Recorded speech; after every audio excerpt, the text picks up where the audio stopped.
Assalamualaikum warahmatullahi wabarakatuh.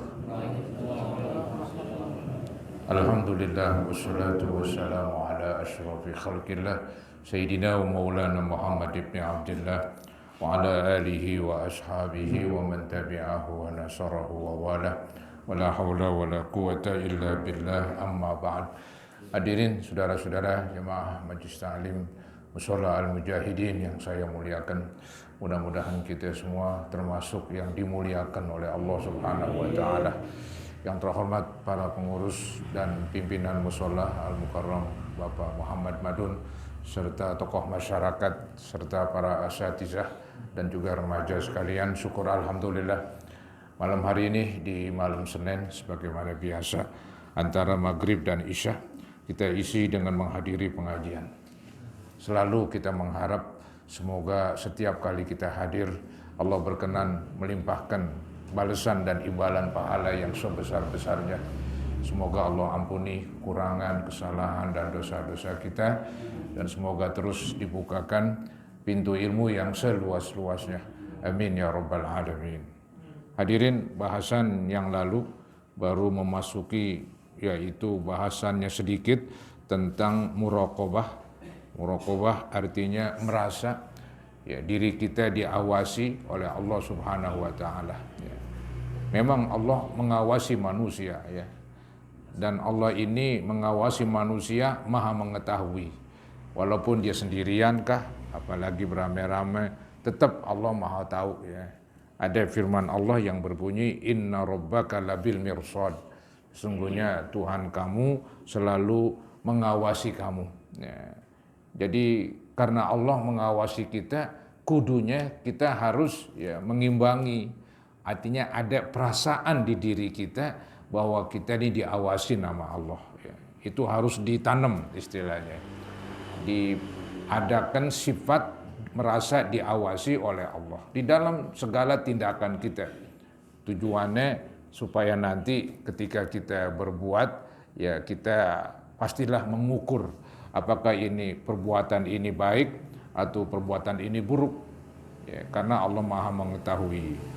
Saudara, ada hadis Nabi yang cukup panjang, itu menceritakan malaikat Jibril berupa manusia dengan penampilan yang cakep, elok begitu, bersih, kemudian tidak ada bekas-bekas dari bepergian jauh, kali juga kusut begitu, enggak lah. Ini orang berpenampilan bagus, sahabat sih nggak tahu. Itu sahabat jadi tahu bahwa itu malaikat Jibril setelah Nabi beritahu.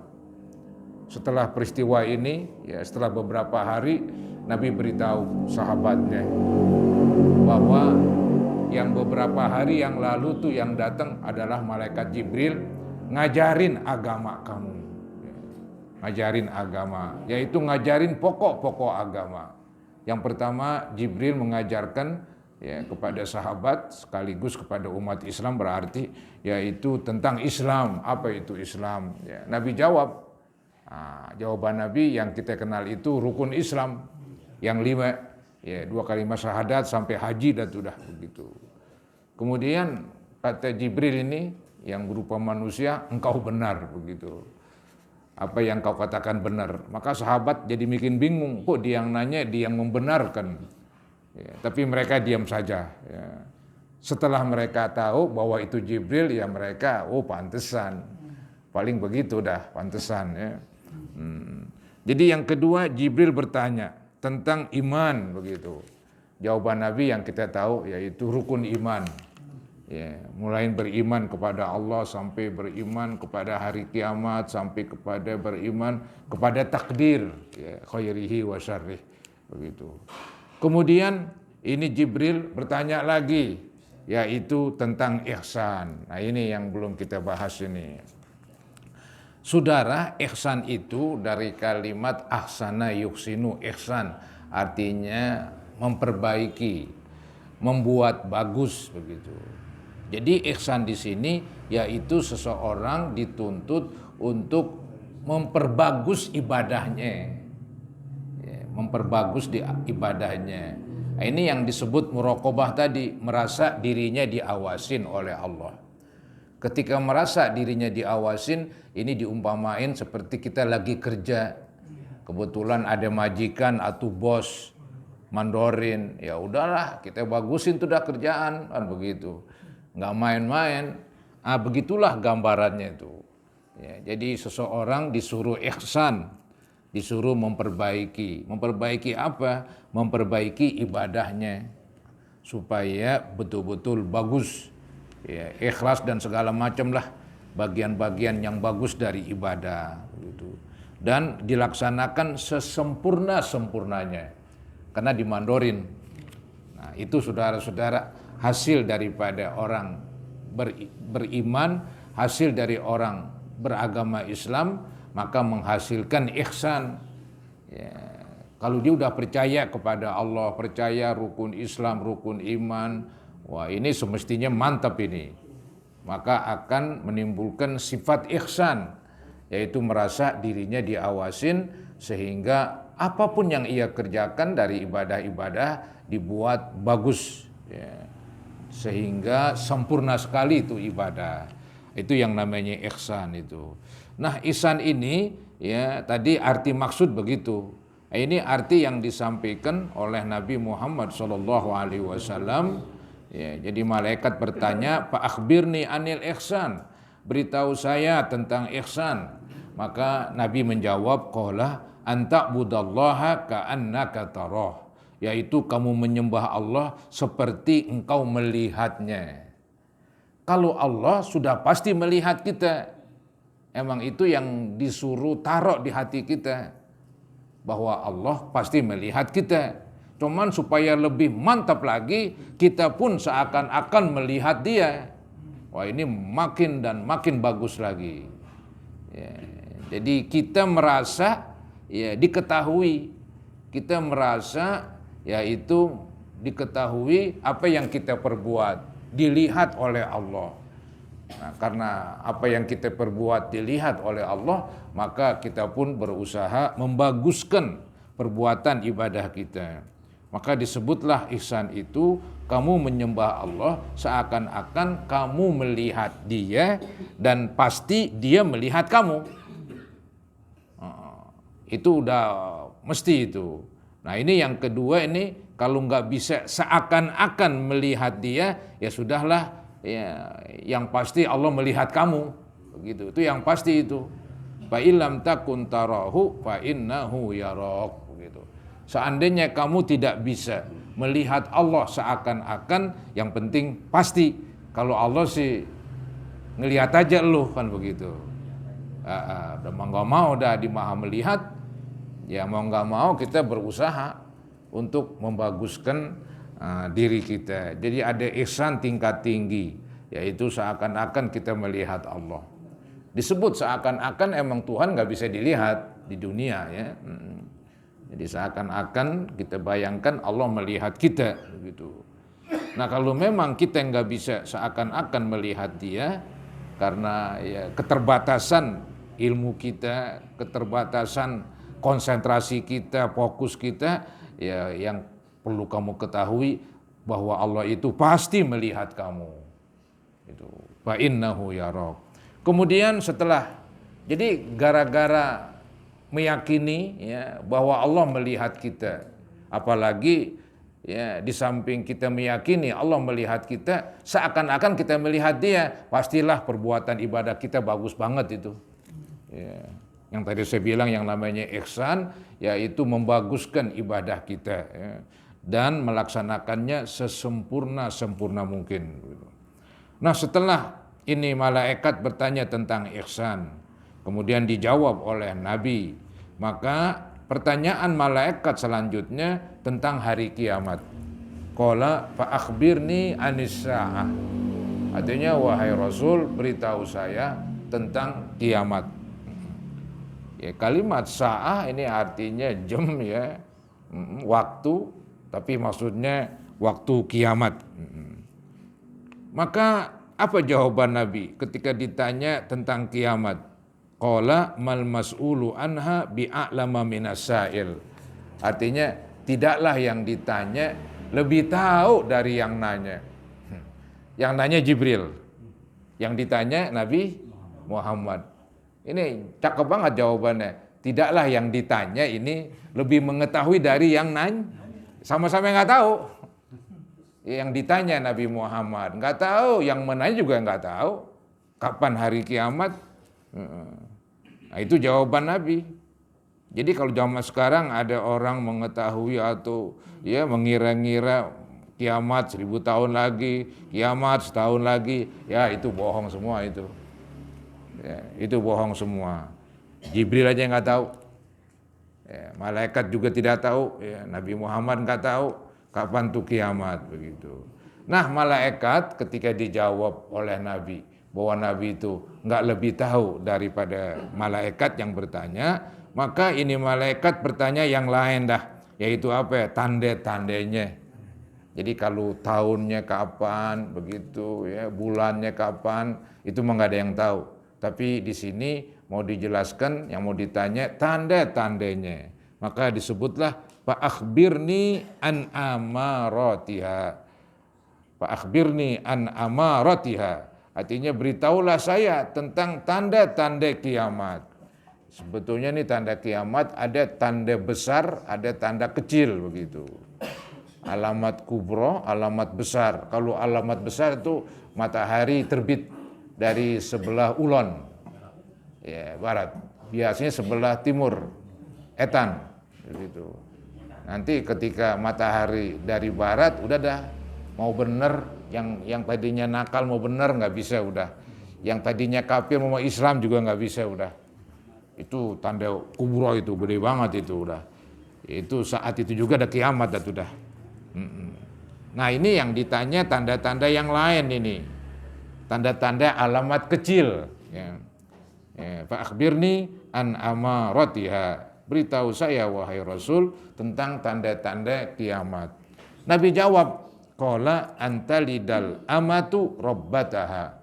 Arti letarlatnya yaitu akan melahirkan seorang budak perempuan akan majikannya. Maksudnya ini nanti ada perempuan budak, ya. Tahu-tahu dia melahirkan bos, jadi majikan.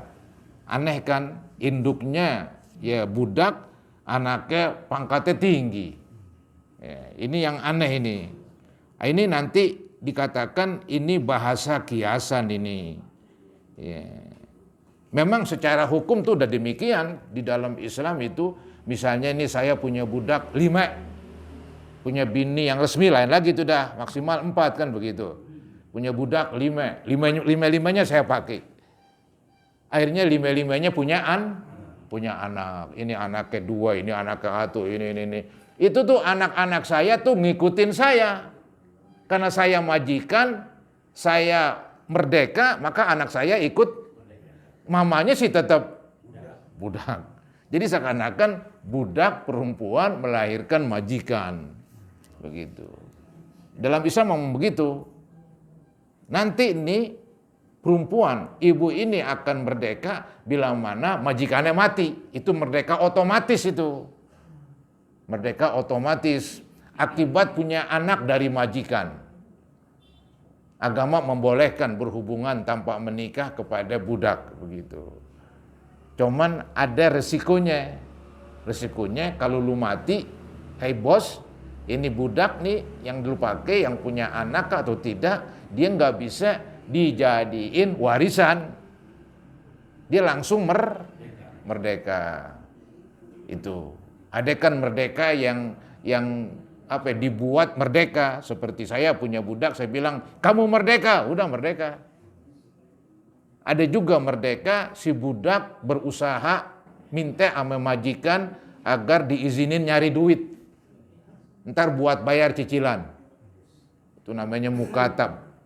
Jadi budak minta kepada majikan supaya diberikan kesempatan untuk menyicil dirinya.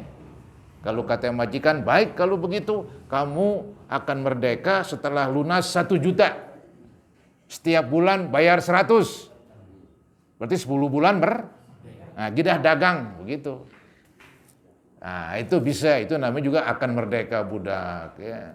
Ya macam-macam lah budak itu jadi merdeka, banyak jalan. Jadi banyak jalan untuk merdekanya budak, tujuannya ini supaya perbudakan cepat habis. Ya, jadi banyak pintu-pintu keluar supaya pangkat atau kedudukan budak biar hilang buru-buru.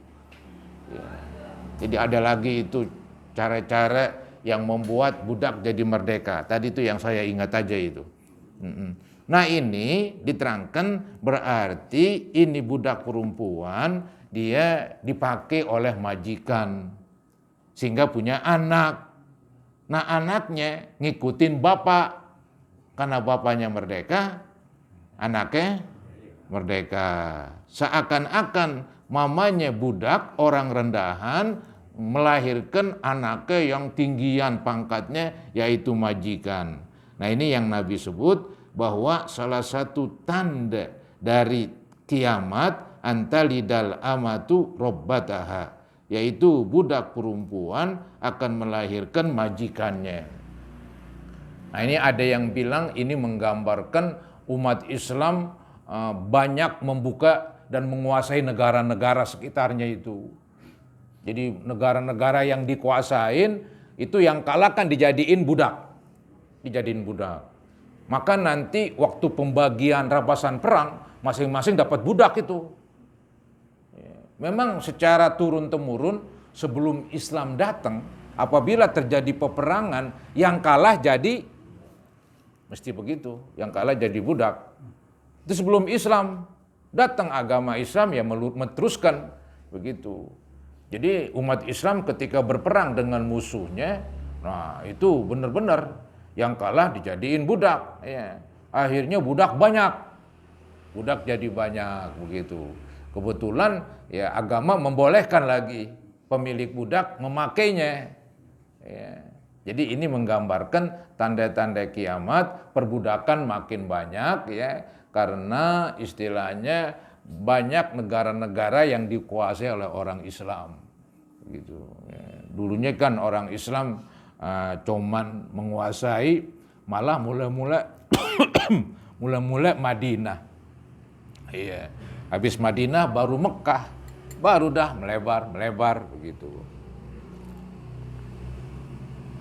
Melebar sampai ke luar negeri. Ya. Baik saudara-saudara, ada juga yang mengartikan nanti ini kan bahasanya kiasan, bahwa seorang budak perempuan melahirkan majikannya, entah dimerintah dia, dimajikan merintah, oh ibu inian, onoan, begitu kan, itu jadi jagoan udah, jadi majikan begitu. Nah itu kan dikatakan menunjukkan nanti banyak perbudakan, makin banyak karena banyak negara yang ditundukkan oleh umat Islam. Ada juga yang mengartikan ini banyak anak durhaka. Anak durhaka ya dia ngelawan ibu bapaknya. Kayak ini kan dia ngelawan dia majikan. Dia bebas, pakaiannya cakep, makannya bebas, nyanyi budak sono. Begitu gambarannya. Ya, bisa jadi anak nyuruh orang tua dikacungin kan begitu ya.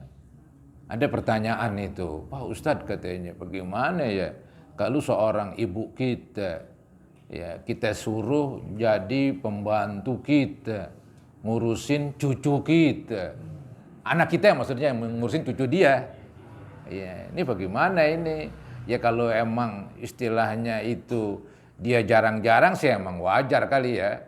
Disayang sama cucu kan. Cuman kalau tiap hari begitu kita nggak tega itu denger ya. Nggak tega. Jadi dulu ketika kita masih bayi dia ngurusin. Kita punya anak, dia lagi yang ngurusin. Ntar orang bilang teganya kan begitu dah. Repot itu orang. Itu perlu dipikirin juga itu. Walaupun sih nggak serem itu. Cuman dia secara adab kayaknya kurang adab itu. Nggak pantas ya kecuali mungkin kedesak banget kali. Kedesak banget apa buat kali. Ya, misalnya bapaknya kerja, istrinya Karena nggak mencukupin buat kebutuhan pokok. Tapi kalau buat kebutuhan nyelengin sih, kayaknya nggak pantas juga nyanya dijadiin pembantu begitu. Kesianan begitu. Jadi ada kan ayat Quran wasahibhuma ma'rufa itu. Bergaulah kamu kepada keduanya dengan baik. Ini sih nggak dengan baik ini. Nggak dengan baik ini. Nggak bagus ya. Itu perlu dipikirin juga emang. Ya, kecuali tadi saya bilang emang serba darurat lah. Ya, jadi pemasukan sedikit banget. Mesti dibantu oleh istri yang kerja. Terpaksa anak siapa yang ngurusin? Neneknya dah kan begitu. Ya, tadi saya bilang mungkin ya wajar kali dah bila mana untuk kebutuhan makan, kebutuhan pokok. Kan ada kan kebutuhan pokok, ada kebutuhan bukan pokok. Kebutuhan pokok ya bahasa kerennya sandang, pangan, papan. Ya, tempat tinggal, kasarnya buat bayar kontrakan, buat itu pokok itu. Iya, kemudian buat makan itu. Ya, buat pakai itu yang pokok itu. Tapi yang lain-lain ya nggak begitu pokok. Nah, itu jangan sampai tujuan yang nggak begitu pokok sampai kita ya itulah kita kayak tadi nih kita jadiin budak kasarnya nggak bagus itu ya, itu sih nggak ada dalam kitab fikih nggak ada cuman ya kira-kira aja dari hadis ini nih ya, jadi tanda-tanda kiamat ada yang bilang yaitu banyaknya anak ngelawan ya, jadi ibu jadi budak anak jadi majikan dia ngelawan begitu. Nah, nggak bagus itu dah. Kemudian ya selanjutnya nih tadi kan antalidal amatu rabbataha. Jadi tanda kiamat yaitu seorang budak perempuan melahirkan anak yang menjadi majikannya. Nah, yang selanjutnya nih tanda hari kiamat wa antaral hufatal auratal alata ri'a asya'i yatatawwaluna fil bunyan. Kamu melihat wa antara. Nanti nih tanda-tanda kiamat kamu melihat al-hufat. Al-hufat ini bahasa saya naplak. Kakinya naplak. Nyeker. Enggak pakai sendal. Apalagi sepatu.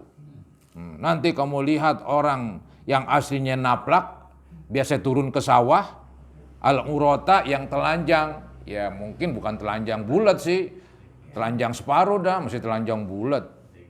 Iya blegot kali kan begitu. Jadi kamu melihat orang yang naplak kakinya, kemudian dia telanjang separuh begitu ya. Al-alata, kemudian dia dari golongan orang fakir. Ya, ini ri'a asyai, dulu dia penggembala, ri'a. Asyai jamak daripada sat, penggembala kambing. Itu gambarannya tuh. Jadi ada seseorang yang naplak, telanjang badan, kemudian dia dari golongan fakir dan kerjaannya ngangon kambing. Sekarang udah hebat, punya gedung bertingkat. Hebat sekali ya. Itu yang dikatakan yatatawaluna fil bunyan. Dia sudah membanggakan. Ya, membanggakan dia udah berada di bunyan, di gedung-gedung. Dulu bukan gedong, gubuk. Sekarang gedong. Dulu naplak, sekarang pakai sepatu. Dulu blegot, sekarang pakai jas, pakai dasi. Itu tanda kiamat juga tuh katanya. Mungkin kemajuan begitu ya. Bikin maju. Itu udah mulai itu. Baik di Indonesia atau di luar negeri. Di Arab begitu. Orang Arab dulu kan ya istilahnya dia hidup dengan hewan. Sekarang karena hasil minyak. Hasil minyak melimpah. Wah mobilnya. Cakep-cakep banget. Kalau ente pergi haji, di Mekah aja tuh gedongnya main tinggi-tinggian. Kalah tingginya Ka'bah. Ya kalah banget, Ka'bah nggak tinggi-tinggi, masih segini-segini juga. Di sampingnya tuh, udah tinggi bangunan terus. Ya, apalagi di ibu kota sono di Jeddah. Waduh. Mungkin yang dulu-dulu ngangon onta ya sekarang udah punya punya mobil cakep-cakep semua udah. Yang jelek-jelek buang udah. Bukan main ya. Itu juga tanda kiamat ya, makin maju. kemajuan makin maju. Ya biarinlah saudara-saudara ya, memang hidup ini nggak lama sebetulnya. Ya kiamat gede kan mungkin masih lama kali, tapi yang pasti kiamat kecil itu. Apa ya kiamat kecil? Kematian itu dah. Ya, mungkin kita udah mati duluan, dunia masih ada. Ya belum kiamat gitu. Baik, summan tolako. Kemudian setelah dia nanya tanda-tanda kiamat, Nabi jawab. Setelah itu dia bertolak, intolako, pergi. Palabistu maliya, maka kata yang menceritakan ini hadis yaitu Umar bin Khattab, dia berkata palabistu maliya, maka saya tinggal ya beberapa hari setelah kejadian tersebut. Maksudnya saya berdiam, maksud berdiam ya berada, Nabi Umar nggak tahu siapa itu yang nanya. Ya, dalam keadaan diam aja udah. Jadi habis kejadian tersebut, habis malaikat nanya tentang Islam, ya tentang iman, tentang ihsan, tentang kapan kiamat, tentang tanda-tanda kiamat. Setelah itu ya pada bubaran semua, sahabat bubaran. Termasuk nih yang bercerita ini.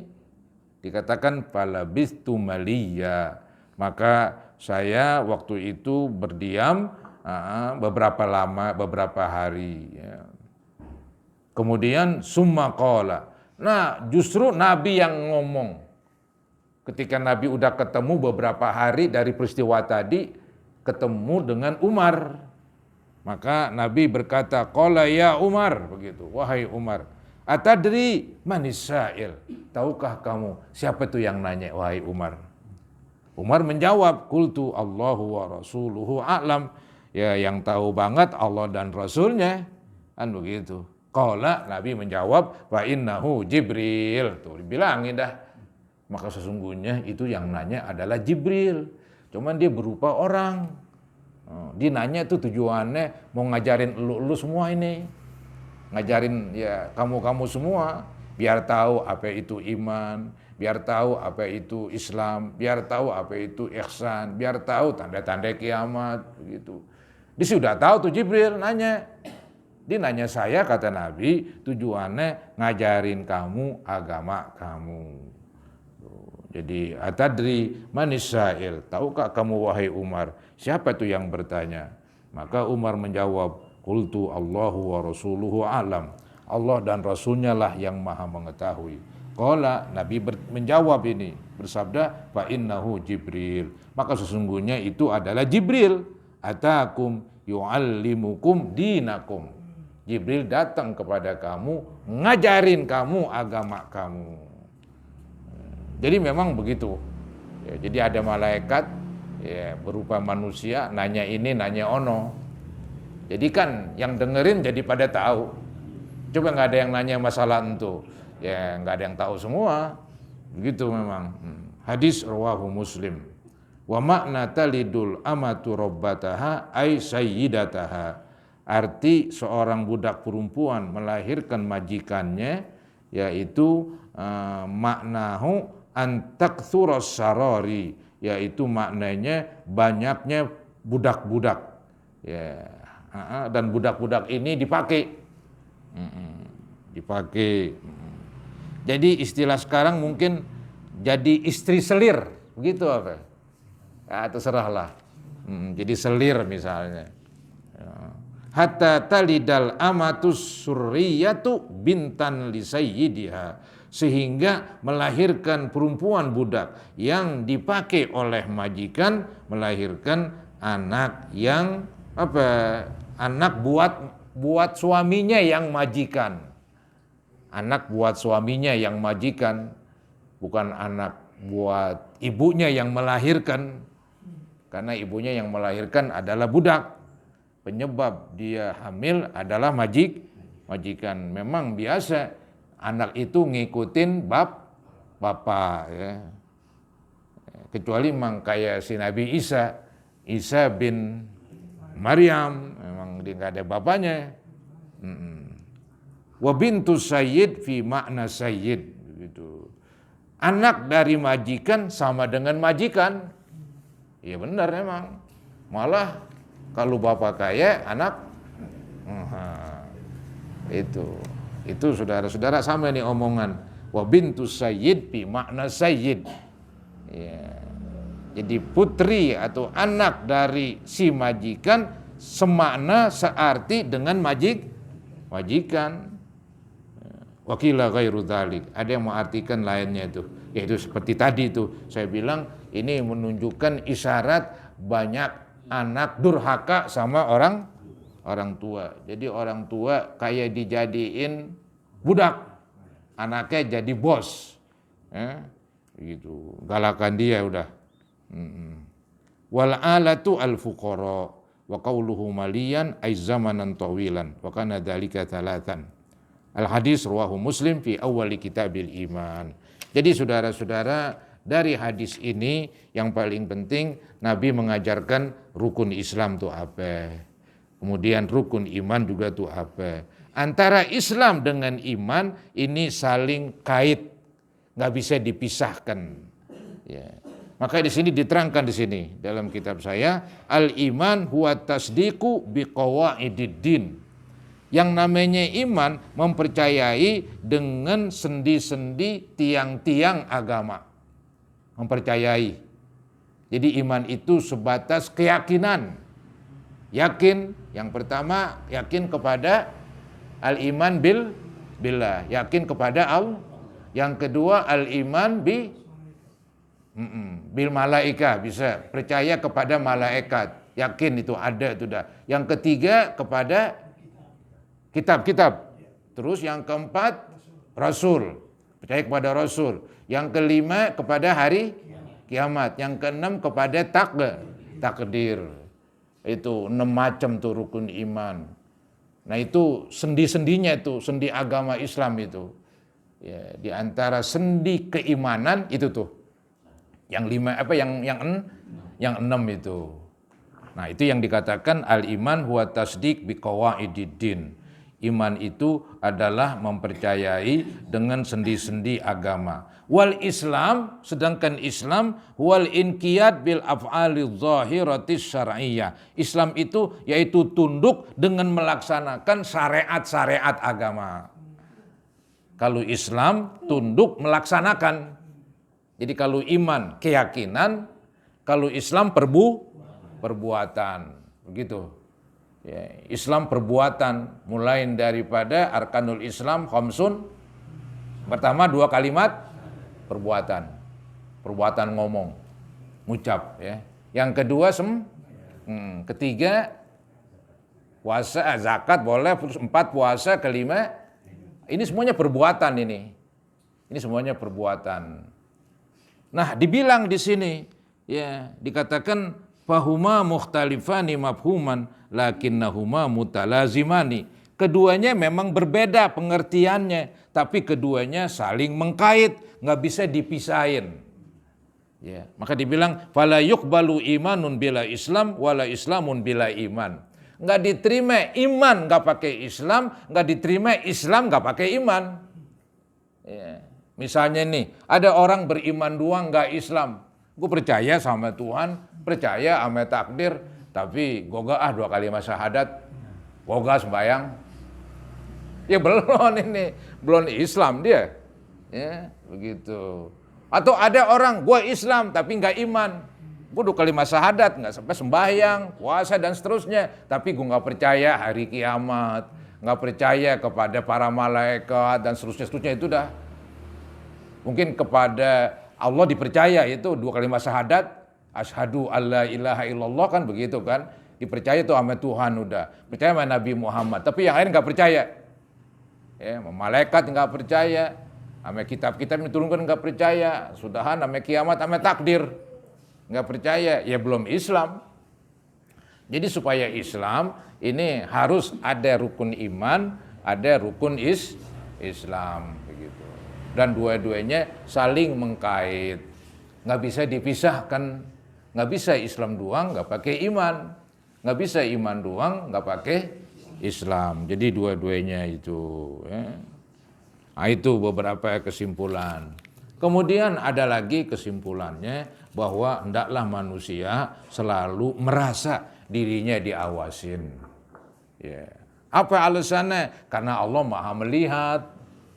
Ya, Allah Maha melihat, Allah Maha mengetahui. Maka dari itu hendaknya manusia merasa dirinya diawasin. Itu namanya muraqabah. Itu namanya muraqabah, merasa dirinya diawasin oleh Allah Subhanahu wa taala. Ya. Begitu saudara-saudara, selesai itu dah tentang ihsan yang merupakan bagian dari arti muraqabah. Ya, yaitu seseorang membaguskan ibadahnya dan melaksanakannya dengan sebaik-baiknya. Ya, ketika dimelaksanakannya, dia merasa Allah mandorin. Ya, istilahnya seakan-akan dia melihat Allah. Tapi seandainya lu nggak sampai bisa ke sana, itu kan seakan-akan melihat Allah, itu kedudukan tinggi itu. Ya, ingat terus kepada Allah. Kalau kita nggak bisa begitu. Ya, makan aja lupa baca bismillah. Mau ingat terus sama Allah. Kasarnya ini. Artinya iman kita ya begitulah. Ini tadi iman yang hebat ini. Seakan-akan dia melihat. Ingat terus berarti, eling terus. Tapi bukan eling doang sembahyang kagak, kan repot urusannya lagi. Eling dan dia ibadahnya getol. Iya. Wali dah kalau begitu. Iya. Kalau kita nggak bisa kita. Mau ingat terus sama Allah, lagi sembahyang pikirannya ngaco. Iya. Mau makan nasi lupa mulu. Baca bismillah, ingat-ingat udah habis. Aduh, mau lupaan baca bismillah ini. Iya. Jadi kacau ya, kita begini nih kita nih, ya rendahlah kita nih, tapi kita berusaha jadi orang sebisa-bisanya biar jadi orang baik ya, sebisa-bisanya udah. Baik, begitulah saudara-saudara. Nah kemudian selanjutnya, masih ada waktu. Selanjutnya yaitu hadis nomor 2 tentang masih muraqabah, merasa ya dirinya diawasi nama Allah. Mesti begitu. Asani an Abi Dzarrin Jundub ibni Junadah wa Abi Abdurrahman Muaz bin Jabal radhiyallahu anhuma an Rasulillah sallallahu alaihi wasallam qol. Ya, ini sahabat dapat dari Nabi yang berbunyi, Nabi bersabda, ittaqillaha haitsuma kunta. Ya, arti gampangnya bertakwalah kamu kepada Allah di mana saja kamu berada, kan begitu ya. Kata-kata ittaqillah ini ittaqi atau takwa dari kalimat wiqayah. Wiqayah itu yaitu membuat penjagaan, ya, menjaga diri. Jadi orang yang bertakwa menjaga diri dari azab Allah.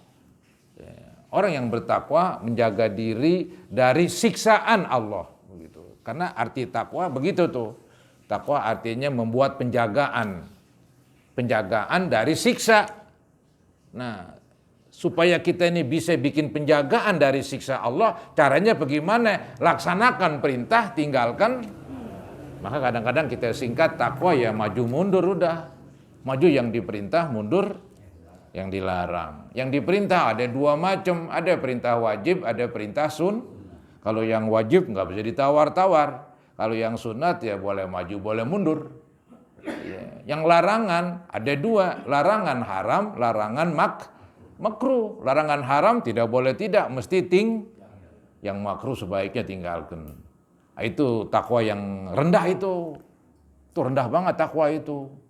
Ya. Tapi katanya ada takwa yang lebih rendah lagi. Itu dalam kitab diterangkan itu. Paling rendah, yaitu apa? Yang penting di agamanya Islam. Bayang kagak, puasa kagak. Ditanya, apa agama lu? Islam. Lu kafir ya? Wait, barangan aja. Ngamuk dia. Ya. Takwa juga tuh. Jadi menjaga dirinya dari siksaan. Iya, yang menjaga dirinya dari siksaan yang selama-lamanya dikagak dah. Tapi siksaan yang beberapa tahun atau beberapa waktu bisa jadi. Karena dia beragama Islam tapi nggak ibadah. Maksiat jalan terus. Nanti masuk surga, cuman bisa jadi mampir. Itu takwa juga itu. Dalam kitab itu diterangkan. Cuman takwa udah paling benar tuh dah, paling payah banget udah. Dia ngaku Islam doang udah. Jadi perintah yang wajib nggak dilaksanain, larangan yang haram nggak ditinggalkan. Tapi kalau tentang agama dia paling benar-benar udah disebut kafir ngamuk aja dah. Nggak mau deh. Islam dia. Ya. Wah, itu takwa juga dah, masih lumayan. Lumayan di mana lumayannya? Nggak kekal di neraka kalau masuk neraka. Nggak kekal. Kalau orang kafir, wah itu dia. Nyemplung terus, nggak dicomot-comot. Iya, dipenet malah bisa. Iya, biar bikin ke bawah gitu, mendem istilahnya. Biarin dikerak neraka sono. Itu orang kafir itu. Orang Islam sih diangkat, suruh mandi dah di sorga. Mandi, ganteng lagi dia. Ayo masuk sorga. Wah, jadi nanti ada sungai di sorga, orang suruh mandi. Yang pernah masuk ke neraka tuh, yang bonyok, yang apalah. Nyebur begitu. Habis nyebur, keren lagi dia. Baru masuk sorga. Lagi belepotan begitu masuk sorga. Orang gebukin. Harus ganteng dulu. Cakep dulu. Supaya ganteng cakep ya nyebur itu di sorga itu. Namanya sungai sorga itu. Itu bagi orang yang pernah mampir di neraka. Wah serem. Kalau mampir ke tempat restoran Padang. Boleh kali ya. Ini mampir neraka. Nggak kena udah. Maka berusahalah, ittaqillah haitsuma kunta. Jadi bertakwalah kamu kepada Allah di mana saja kamu berada tuh. Jadi di mana saja, baik ada orang atau nggak ada, karena merasa dirinya diawasin. Karena merasa dirinya diawasin, orang lihat, orang nggak lihat, ada orang nggak ada orang, tetap menjadi orang benar. Tetap melaksanakan perintah, tetap meninggalkan itu dia yang hebat. Nah itu, dia merasa dirinya diawasin, maka timbullah ya ketakwaannya yang bagus. Ya, ittaqillaha haitsuma kunta. Takwalah kamu kepada Allah di mana saja kamu berada. Kemudian wa'atbi'is sayyi'atal hasanata tamhuha. Ikutinlah ya keburukan itu dengan kebaikan. Niscaya kebaikan itu akan menghapus keburukan. Kebaikan itu akan menghapus dosa. Ya artinya orang disuruh bertakwa benar-benar. Tapi kan tetap yang namanya orang adalah orang. Pasti punya hawa nafsu. Bisa jadi oleng. Bisa jadi kecebur. Bisa jadi berbuat dosa. Nah ketika dia oleng, kecebur berbuat dosa, buru-buru bertobat. Cakep lagi. Begitu. Bagus lagi. Jadi bukan berarti orang disuruh bertakwa terus lempeng banget kayak Alif. Kayaknya susah itu. Sewaktu-waktu dia ada kesalahan, ada dosa. Ya. Nah dosa yang ada ini diikuti dengan yang baik. Yang paling baik ya tobat, kemudian di antara yang baik lagi ya dia berbuat baik. Supaya perbuatan baik menutupi, menghapus perbuatan yang jelek. Itu yang kata Nabi, wa'atbi'is sayyi'atal hasanata tamhuha. Ikutilah perbuatan jelek itu dengan perbuatan baik, niscaya perbuatan baik akan menghapus perbuatan buruk. Kemudian wa khaliqin nasi bi khuluqin hasan.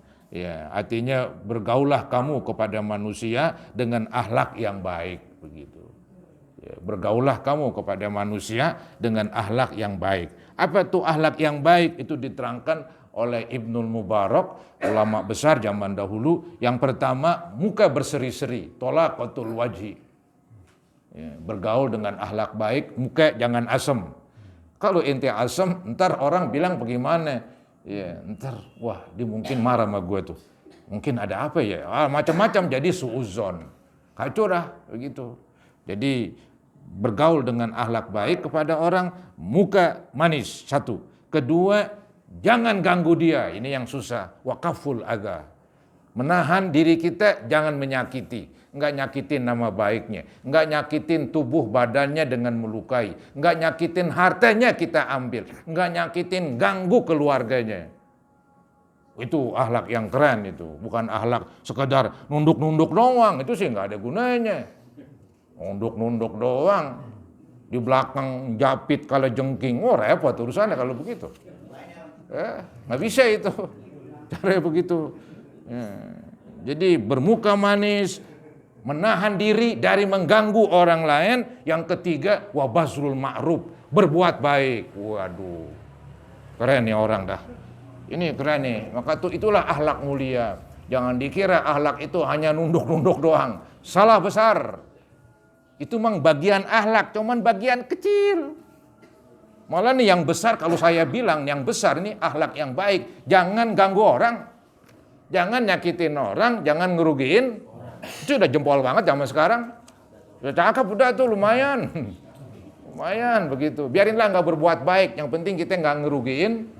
Itu syukur-syukur berbuat baik. Itu akhlak mulia. Wa khaliqin nas bi khuluqin hasan. Rawahu Tirmizi. Nah, para hadirin, inilah yang kita bahas pada malam hari ini. Mudah-mudahan menambah ilmu dan pengetahuan agama kita. Semoga Allah lindungi kita. Semoga Allah jaga kita dari bencana, dari mara bahaya, dan dari virus corona. Semoga Allah ampunin dosa-dosa kita, termasuk ibu bapak, guru-guru, mertua, istri, anak. Semoga Allah ampuni mereka. Semoga Allah ampuni kita sekalian. Al-Fatihah ala ma nawaina wa ala ma nawaitum. Ila hadratin Nabi Rasulullah sallallahu alaihi wasallam. Al-Fatihah. Alhamdulillahi rabbil alamin arrahmanir rahim maliki yaumiddin. Ihdinas siratal mustaqim. Ghairil maghdubi alaihim waladdallin. Astaghfirullahaladzim, astaghfirullahaladzim, astaghfirullahaladzim. Allahumma salli ala sayyidina Muhammad wa ala ali sayyidina Muhammad wa sallim tasliman katsira walhamdulillahi rabbil alamin. Allahumma ighfir dzunubana wa dzunuba abaina wa ummahatina wa ajdadina wa jaddatina wa muallimina wa masyayikhina liman lahu haqqun alaina wa li jami'il muslimina wal muslimat wal mu'minina wal mu'minat al ahya'i minhum wal amwat ya muhaimin ya salam ya zal jalali wal ikram. Sallimna wal muslimin, sallimna wal muslimin minat ta'un wa minal waba wa min virus corona. Rabbana taqabbal minna innaka antas samiul alim wa tub alaina innaka antat tawwabur rahim. Rabbana atina fid dunya hasanah wa fil akhirati hasanah wa qina azabannar. Wa sallallahu ala sayyidina Muhammadin wa ala alihi wa sahbihi wa sallam. Alhamdulillahi rabbil alamin. Kurang lebihnya mohon maaf. Assalamualaikum warahmatullahi wabarakatuh.